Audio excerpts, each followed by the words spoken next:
नमस्कार, महासागरमध्ये मी स्वप्नील दुधारे आपलं स्वागत करतोय। खरं तर आज नगर परिषदेच्या निवडणुकीला सुरुवात झाली आहे। मुंबईवरून थेट आम्ही पोहोचलो नांदेड जिल्ह्यामधील हदगाव तालुक्यामध्ये आणि आपण पाहतोय की या ठिकाणी ज्या पद्धतीने आज मतदानाची तयारी सुरू आहे आणि या ठिकाणी मतदानासाठी आज मतदार वर्ग बाहेर पडला आहे। खरं बघायला गेलं तर आज आम्ही महासागरच्या माध्यमातून रायगड जिल्हा, नाशिक जिल्हा, त्याच्यानंतर आज आलो मुंबईवरून थेट नांदेड जिल्ह्यातील या हदगाव तालुक्यामध्ये खरं बघायला गेलं तर ही चौरंगी लढत होते।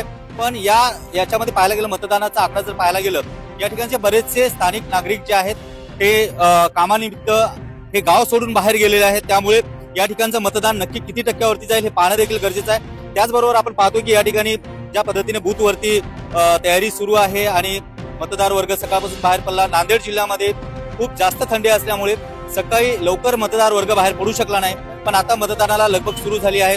मतदाराला बाहेर आणण्यासाठी सगळे उमेदवार जे आहेत ते प्रयत्न करत आहेत। आपण पाहतोय की या गावच्या साईडचं जे वातावरण आहे, सगळे कामगार, कामावरती जाणारा वर्ग आणि त्यांना थांबवण्यासाठी या ठिकाणचे उमेदवार देखील धडपड करतात। आपल्यासोबत काही बूथवरचे कर्मचारी आहेत। काय सांगाल, सकाळपासून कशा पद्धतीने या ठिकाणी लगबग चालू आहे? मतदार आहेत, भरपूर मतदान येत आहेत आणि आम्हाला कोणती चिठ्ठी वगैरे काढून द्या, त्याने सुद्धा आम्हाला सहायता करत आहेत। आम्ही त्यांची सहायता करत आहोत।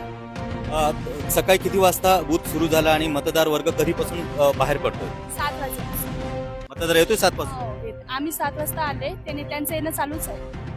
तर आपण पाहतोय की मतदार या ठिकाणी बाहेर पडतोय।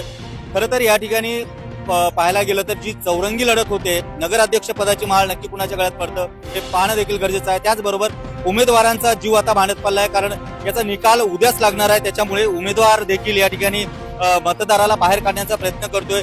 मतदारांची लगबग या ठिकाणी सुरू झाली आहे, मतदार वर्ग बाहेर पडतोय आणि याच्यामध्ये बघायला गेलं तर हदगाव शहरामध्ये महायुती आणि महाविकास आघाडी दोन्ही पक्ष जे आहेत या ठिकाणी वेगवेगळ्याच्या विरोधात लढतात। त्याचबरोबर या ठिकाणी भाजपाचा उमेदवार असो, शिवसेनेचा असो, काँग्रेसचा आहे आणि त्याचबरोबर बघायला गेलं तर शिंदे गटाचा उमेदवार देखील या ठिकाणी लढतो। त्यामुळे शिवसेना विरुद्ध शिवसेना, राष्ट्रवादी विरुद्ध राष्ट्रवादी अशा पद्धतीचे हे गणित आहे। हे समीकरण नक्की कुणाला जिंकून देईल, कुणाच्या गळ्यामध्ये माळ टाकेल हे पाहणं देखील गरजेचं आहे।